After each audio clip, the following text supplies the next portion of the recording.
News night हर रात 8 बजे।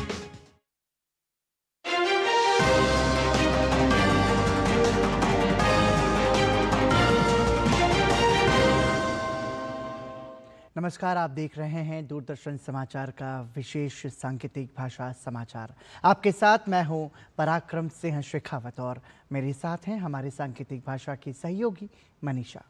समाचार की शुरुआत सुर्खियों के साथ।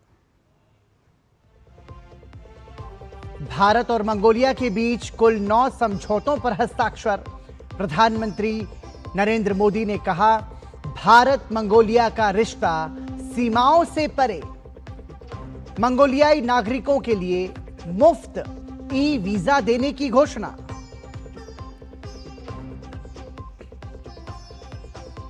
बिहार विधानसभा चुनाव के लिए भाजपा ने 71 उम्मीदवारों की पहली सूची की जारी।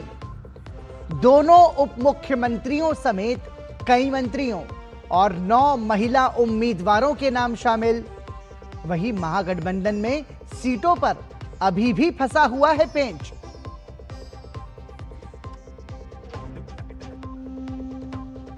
केंद्रीय गृह मंत्री अमित शाह ने आतंकवाद के खिलाफ जीरो टॉलरेंस की नीति पर दिया जोर।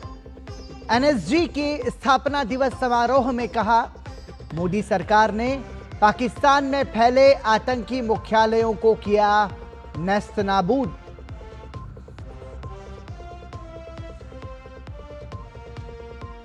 भारतीय सेना की मेजबानी में दिल्ली में संयुक्त राष्ट्र सैन्य योगदानकर्ता सम्मेलन जारी। रक्षा मंत्री राजनाथ सिंह ने संयुक्त राष्ट्र में सुधार को बताया जरूरी। कहा, भारत नियम आधारित व्यवस्था का पक्षधर।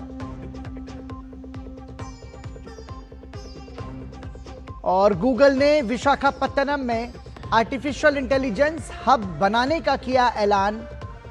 $15 बिलियन का करेगा निवेश। प्रधानमंत्री नरेंद्र मोदी ने कहा, गूगल का गीगावाट स्तर का डेटा सेंटर इंफ्रास्ट्रक्चर हमारे विकसित भारत विजन के अनुरूप।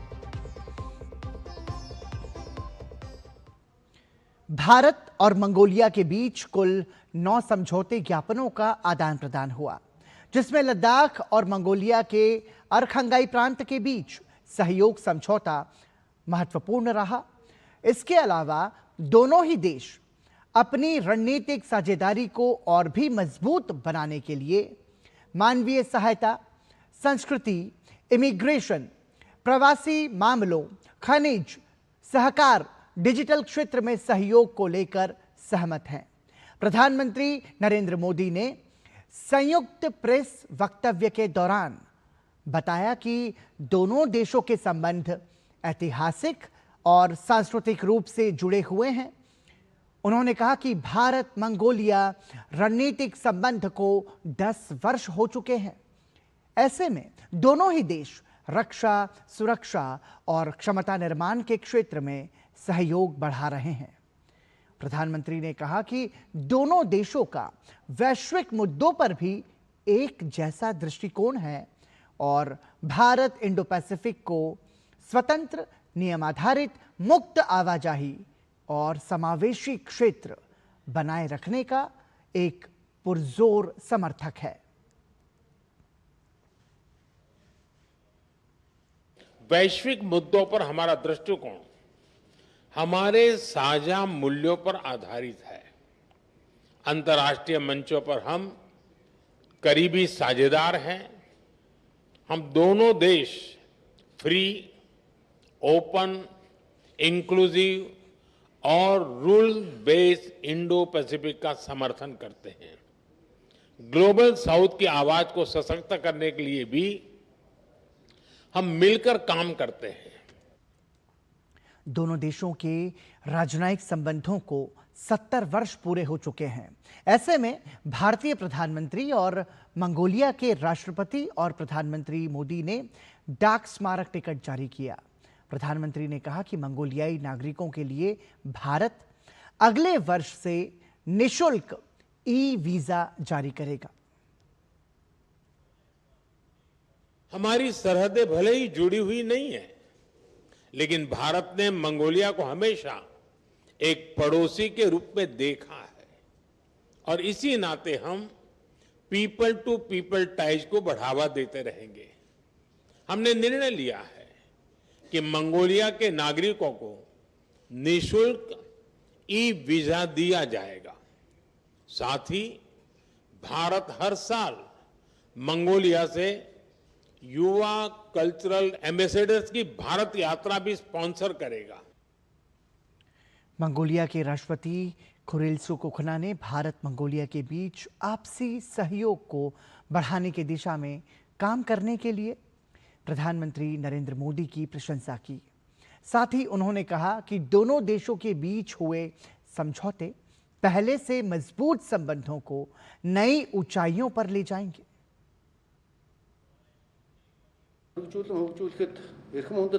I want to express my sincere appreciation for how your contributions and efforts continue to play a tremendous role in expanding and deepening the relations and cooperation between our two countries.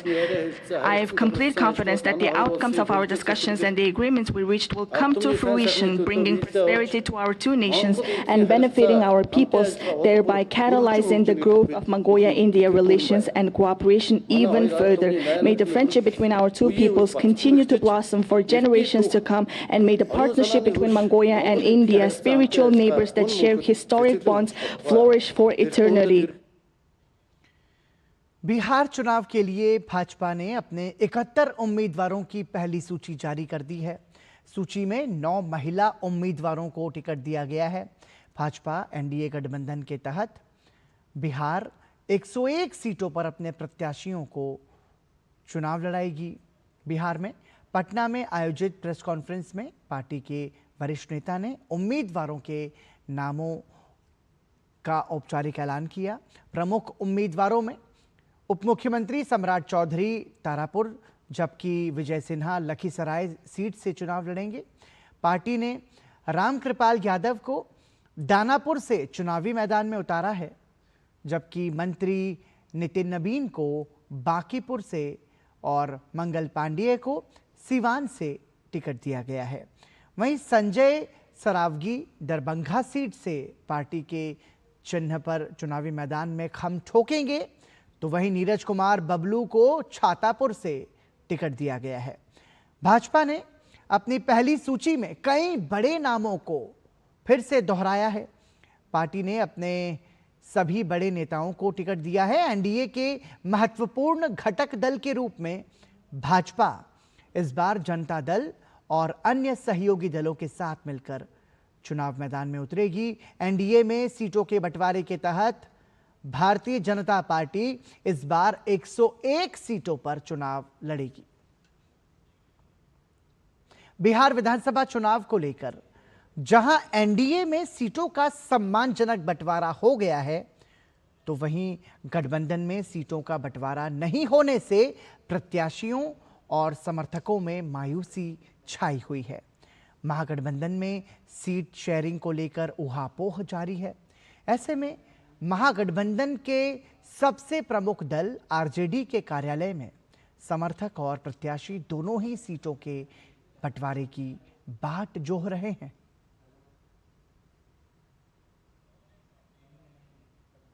प्रत्याशी पे खासा प्रभाव पड़ सकता है, क्योंकि ticket देने में विलम्ब हो रही है। टिकट जितना विलम्ब होगा, कैंडिडेट मेरा क्षेत्र में नहीं जा सकेगा। वहाँ की जनता जो है कहेगा कि अभी आया है, इसलिए टिकट जल्दी दे देना चाहिए। हम लोग तो यही मांग करेंगे कि जैसे भी हो आज का आज क्लियर हो जाना चाहिए टिकट। जितना जल्दी सीट शेयरिंग का मामला खत्म समाप्त होगा, उतना जल्दी जो कैंडिडेट है वो अपने अपने एरिया में जाएंगे और अपने जनता से अपील करें कि हाँ वोट दीजिए हमें, वही सब करेंगे। जितना जल्दी हो सके सबका सीट शेयरिंग हो जाना चाहिए। इस बार इतना देरी हुआ है, हम लोग कार्यकर्ता मायूस हैं। हम लोग पार्टी नेतृत्व के यही कहेंगे राष्ट्रीय अध्यक्ष से कि जल्द के जल्द घोषणा कर दें। हम लोग मजबूत हैं और चुनाव हम लोग निकालेंगे। और यहाँ रुक रहे हैं एक छोटे से ब्रेक के लिए, बने रहिए हमारे साथ।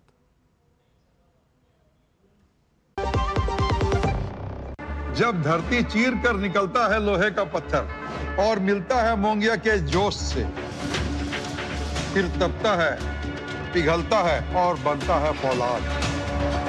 अब होता है सरिया सारी खूबियों के साथ। मोंगिया स्टील, मजबूत देश का मजबूत सरिया। एक बार फिर आपका स्वागत। आप देख रहे हैं दूरदर्शन समाचार का विशेष सांकेतिक भाषा समाचार। रेल, सूचना एवं प्रसारण, इलेक्ट्रॉनिक एवं सूचना प्रौद्योगिकी मंत्री अश्विनी वैष्णव ने end to end railway freight एवं पार्सल सेवाओं को हरी झंडी दिखाकर शुभारंभ किया। इस अवसर पर उन्होंने कहा कि प्रधानमंत्री नरेंद्र मोदी के मल्टी मॉडल लॉजिस्टिक्स का विजन साकार हुआ है। केंद्रीय मंत्री अश्विनी वैष्णव ने रेलवे की ओर से डोर टू डोर सेवाएं देना देश के लिए बेहद आवश्यक बताया। माननीय प्रधानमंत्री जी का मल्टी मॉडल लॉजिस्टिक्स का एक विजन है, उस विजन को एक साकार रूप आज दिया है। डोर टू डोर सर्विसेज देश के लिए बहुत ही ज़रूरी है। इसी से ही रियल एफिशिएंसी आएगी, इसी से ही जो लॉजिस्टिक्स कॉस्ट को कम करने का संकल्प है वो पूरा होगा। इसमें कई प्रकार के एक्सपेरिमेंट्स किए गए और उन एक्सपेरिमेंट्स के आधार पे जो लर्निंग आई और जो प्रैक्टिकल सॉल्यूशन निकल के आया, वो 3 सॉल्यूशंस आज यहाँ पर लॉन्च हुए हैं। एआई इंफ्रा को बढ़ावा देने के लिए गूगल भारत में $15 बिलियन का निवेश कर रहा है। केंद्रीय मंत्री अश्विनी वैष्णव ने खुशी जाहिर करते हुए कहा कि प्रधानमंत्री के विजन से विश्व की सबसे बड़ी कंपनियां भारत में अपना इंफ्रास्ट्रक्चर स्थापित कर रही हैं। ये एआई इंफ्रा को बढ़ावा देगा जो हमारे स्टार्टअप्स, रिसर्च और युवाओं के लिए एक बहुत बड़ी ताकत बनेगी। विश्व की सबसे बड़ी कंपनियां भारत में अपना इंफ्रास्ट्रक्चर इस्टेब्लिश कर रही है। मैं धन्यवाद देना चाहूँगा माननीय मुख्यमंत्री आंध्र प्रदेश श्री चंद्रबाबू नायडू जी का। आपके एग्जीक्यूशन और विजन के कारण आज बहुत ही कम समय में ये सब संभव हो पाया है। ये $15 बिलियन का investment world class data centre और एआई हब में होगा। आज जो गूगल का 15 बिलियन का इन्वेस्टमेंट है, ये भी उसी एआई इंफ्रा को बढ़ावा देगा। एक बड़ी कंप्यूट फैसिलिटी बनेगी जो हमारे स्टार्टअप्स के लिए बहुत बड़ी एक स्ट्रेंथ बनेगी, बहुत बड़ी ताकत बनेगी हमारे रिसर्च के लिए और हमारे यूथ के लिए बहुत बड़ी एक ताकत बनेगी। गूगल के सीईओ सुंदर पिचाई ने अपने सोशल मीडिया प्लेटफॉर्म एक्स पर लिखा, प्रधानमंत्री नरेंद्र मोदी से बात करके बहुत अच्छा लगा। विशाखापत्तनम में गूगल का एआई हब एक ऐतिहासिक विकास होगा। ये हब गीगावाट स्तरीय कंप्यूटिंग क्षमता, एक नया अंतर्राष्ट्रीय सबसी गेटवे और बड़े पैमाने पर ऊर्जा अवसंरचना को समाहित करेगा। इसके माध्यम से गूगल अपनी अत्याधुनिक तकनीक भारत के उद्योगों और उपयोगकर्ताओं तक पहुंचाएगा। एआई नवाचार को गति देगा और देश भर में विकास को बढ़ावा देगा। प्रधानमंत्री नरेंद्र मोदी ने गूगल के सीईओ सुंदर पिचाई की पोस्ट पर लिखा कि आंध्र प्रदेश के विशाखापत्तनम में गूगल एआई हब के शुभारंभ पर प्रसन्नता व्यक्त करता हूं। ये बहुआयामी निवेश जिसमें गीगावाट स्तरीय डेटा सेंटर अवसंरचना शामिल है, एक विकसित भारत के निर्माण के हमारे दृष्टिकोण के अनुरूप है। ये प्रौद्योगिकी के लोकतांत्रिकरण में एक बेहद महत्वपूर्ण कदम होगा। ये सभी के लिए एआई सुनिश्चित करेगा, हमारे नागरिकों को अत्याधुनिक उपकरण प्रदान करेगा। इससे हमारी डिजिटल अर्थव्यवस्था को बढ़ावा मिलेगा और भारत को वैश्विक प्रौद्योगिकी के शीर्ष पर स्थापित करेगा। मुख्यमंत्री चंद्रबाबू नायडू ने विशाखापत्तनम में गूगल के मेगा डेटा सेंटर को आंध्र प्रदेश के लिए एक ऐतिहासिक क्षण बताया है। दिल्ली में गूगल और आंध्र प्रदेश सरकार के बीच समझौता ज्ञापन पर हस्ताक्षर समारोह में मुख्यमंत्री चंद्रबाबू नायडू ने इसे राज्य के लिए बहुत शुभ और खुशी का दिन बताया। उन्होंने प्रधानमंत्री नरेंद्र मोदी और इस अवसर पर उनके साथ मौजूद वित्त मंत्री निर्मला सीतारमण और केंद्रीय आईटी मंत्री अश्विनी वैष्णव का आभार व्यक्त करते हुए कहा कि उनके सहयोग से ये परियोजना संभव हो पाई। मुख्यमंत्री नायडू ने कहा कि सरकार ने कार्य को पूरा करके दिखाया। गूगल विशाखापत्तनम आ रहा है और हाईटेक सिटी से लेकर 2025 में डेटा सेंटर और एआई तक एक प्रेरणादायक बदलाव ला रहा है। Google has come to Visakhapatnam. I am a great admirer of Google.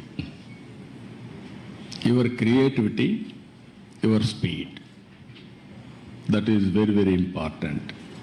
From high-tech city and IT promotion started in Hyderabad, that is late 90s. Today, 2025, we are talking about data center and artificial intelligence. Andhra Pradesh के विशाखापत्तनम में Google AI data centre की स्थापना की घोषणा को लेकर केंद्रीय नागरिक उड्डयन मंत्री किंजरापू राममोहन नायडू ने कहा कि आंध्र प्रदेश में गूगल का $10 बिलियन का ये एआई डेटा सेंटर हमारे लिए गर्व का विषय है। ये निवेश प्रदेश की टेक्नोलॉजी और डिजिटल क्षमता को एक नई ऊंचाई पर ले जाएगा। इससे न केवल 1.88 लाख से अधिक रोजगार सृजित होंगे, बल्कि ये निवेश भारत को वैश्विक एआई नेतृत्व में स्थापित करेगा। मुख्यमंत्री चंद्रबाबू नायडू और आईटी मंत्री नारा लोकेश जी के नेतृत्व में ये परियोजना आंध्र प्रदेश के विकास की नई कहानी लिखेगी। Is only possible because of our Prime Minister Narendra Modi ji and the leadership of our Chief Minister Chandrababu Naidu ji. And Chandrababu Naidu ji has proved again that why he is called the IT man, IT revolution of the country. He has done it many years ago. In fact, in '95, when he was trying to build up Hyderabad as the IT center of the country, he has convinced Microsoft to come to India and set up its plant, the first one which was away from Seattle. And now today, this is Google's biggest investment outside their headquarters. And again, it has come to the state of Andhra Pradesh. And this is how our Chief Minister has created brand Andhra Pradesh. He has created that confidence for investments which are coming into Andhra Pradesh. और अब नारी शक्ति की ओर से एक अच्छी खबर, भारत में महिला कार्यबल भागीदारी दर में बढ़ोतरी हुई है। 2017-18 में ये 23.3% थी, जबकि 2023-24 में ये दर बढ़कर 41.7% तक पहुंच गई है। इसे लेकर श्रम एवं रोजगार मंत्रालय ने सोशल मीडिया आंकड़े जारी करते हुए लिखा कि नारी शक्ति राष्ट्र की शक्ति है। ऐतिहासिक सुधारों, कौशल विकास और सहायता प्रणालियों के साथ महिलाएं पहले से कहीं अधिक तेजी से कार्यबल में प्रवेश कर रही हैं। ग्रामीण उद्यमियों से लेकर बोर्डरूम तक नारी शक्ति एक नए भारत का निर्माण कर रही हैं। भारतीय रिजर्व बैंक जल्द ही खुशखबरी दे सकता है। एक रिपोर्ट के मुताबिक केंद्रीय बैंक आरबीआई दिसंबर में नीतिगत दरों में 25 बेसिस पॉइंट की कटौती कर सकता है। इस कटौती के बाद रेपो रेट घटकर 5.25% रह जाएगी। एचएसबीसी की ओर से पेश किए गए आंकड़ों के अनुसार सरकार इकोनॉमिक ग्रोथ को बढ़ावा देने के लिए नए आर्थिक सुधारों के साथ साथ एक्सपोर्टर्स के लिए एक राहत पैकेज का ऐलान कर सकती है। सितंबर में उपभोक्ता मूल्य सूचकांक महंगाई सालाना आधार पर 1.5% रही, जो जून 2017 के बाद से सबसे कम है, क्योंकि खाद्य कीमतें काफी निचले स्तर पर चली गई हैं। अनाज और दालों की कीमतों में भी मासिक गिरावट देखी गई, जिससे समग्र महंगाई का दबाव कम हुआ है। जुलाई सितंबर तिमाही के लिए औसत महंगाई 1.7% रही, जो आरबीआई के 1.8% के अनुमान से थोड़ा कम है। The splendour of Kashmir company की तरफ से दिल्ली के ले मेरिडियन होटल में हस्त निर्मित पश्मीना शॉलों के संग्रह पर प्रदर्शनी का आयोजन किया गया। इस मौके पर केंद्रीय मंत्री जितेंद्र सिंह ने शिरकत की। आज प्रदर्शनी का अंतिम दिन है। स्प्लेंडर ऑफ कश्मीर देश की जानी मानी और मशहूर टेक्सटाइल डिजाइनर वरुणा आनंद का प्रतिष्ठान है, जो पिछले कई वर्षों से टेक्सटाइल के क्षेत्र में कार्यरत है। The outset, I have to compliment Varuna Anand for organizing this beautiful exhibition in the capital city of Delhi called Kashmir Splendors, and it gives me an added pleasure to share with all of you that she's been doing this for the last 13 years, very consistently, very painstakingly, almost a dozen such exhibitions every year in different parts of the country, South India, West, North, and also that she has now emerged as a kind of a cultural ambassador for Jammu and Kashmir. विश्व स्वास्थ्य संगठन के दक्षिण पूर्व Asia क्षेत्र के सदस्य देशों ने आज सुदृढ़ प्राथमिक स्वास्थ्य देखभाल के माध्यम से स्वस्थ वृद्धावस्था पर कोलंबो घोषणा पत्र को अपनाया। यह घोषणा पत्र स्वस्थ वृद्धावस्था को बढ़ावा देने के लिए प्राथमिक स्वास्थ्य सेवाओं को मजबूत करने पर केंद्रित है। भारत की स्वास्थ्य राज्य मंत्री अनुप्रिया पटेल ने कोलंबो में चल रहे 78वें विश्व स्वास्थ्य संगठन क्षेत्रीय समिति सत्र में मंत्री स्तरीय गोलमेज सम्मेलन में विश्व स्वास्थ्य संगठन के महानिदेशक डॉक्टर टेड्रोस अदनोम घेब्रेयेसस और क्षेत्र के स्वास्थ्य मंत्रियों के साथ भाग लिया। प्रधानमंत्री नरेंद्र मोदी के वोकल फॉर लोकल आह्वान का असर देश भर के बाजारों में देखने को मिल रहा है। राजस्थान के कोटा में भी दिवाली से पहले मिट्टी के दियों की मांग बढ़ गई है। साथ ही लोग फुटपाथ पर बिकने वाले मिट्टी के कलश, बर्तन और मटकी भी खरीद रहे हैं। इसके अलावा स्थानीय लोगों ने भी इन कुम्हारों का उत्साह बढ़ाने के लिए पहल चला रखी है। स्थानीय लोग कुंभकारों से हजारों की संख्या में दीपक खरीदकर लोगों में निःशुल्क वितरण कर रहे हैं। कुंभकारों का कहना है कि सरकारी योजनाओं के चलते उन्हें लाभ पहुंच रहा है और प्रधानमंत्री के आह्वान के बाद चाइनीज लड़ियों के मुकाबले लोग वापस मिट्टी के दियों की ओर रुख कर रहे हैं। श्रम और रोजगार मंत्रालय और भारतीय ऑनलाइन फूड ऑर्डरिंग और डिलीवरी प्लेटफॉर्म जोमैटो ने दिल्ली में एक समझौता ज्ञापन पर हस्ताक्षर किए, जो राष्ट्रीय कैरियर सेवा पोर्टल के माध्यम से रोजगार संबंधों को मजबूत करने की दिशा में एक महत्वपूर्ण कदम है। केंद्रीय श्रम एवं रोजगार मंत्री डॉक्टर मनसुख मांडविया, केंद्रीय श्रम एवं रोजगार राज्य मंत्री शोभा करंदलाजे और जोमैटो के सीईओ आदित्य मंगला की उपस्थिति में समझौता ज्ञापन पर हस्ताक्षर किए गए। इसके माध्यम से जोमैटो नियमित रूप से एनसीएस पोर्टल पर सत्यापित नौकरी के अवसरों को पोस्ट करेगा और इसके माध्यम से भर्ती करेगा। एपीआई आधारित एकीकरण उपयोगकर्ताओं के लिए वास्तविक समय में नौकरी के अवसर की पोस्टिंग और सुगमता से ट्रैकिंग सुनिश्चित होगी। काम की तलाश करने वालों के लिए रोजगार के अवसर उपलब्ध होंगे। केंद्रीय मंत्री ने कहा कि एनसीएस पोर्टल रोजगार हासिल करने का बड़ा मंच बन गया है।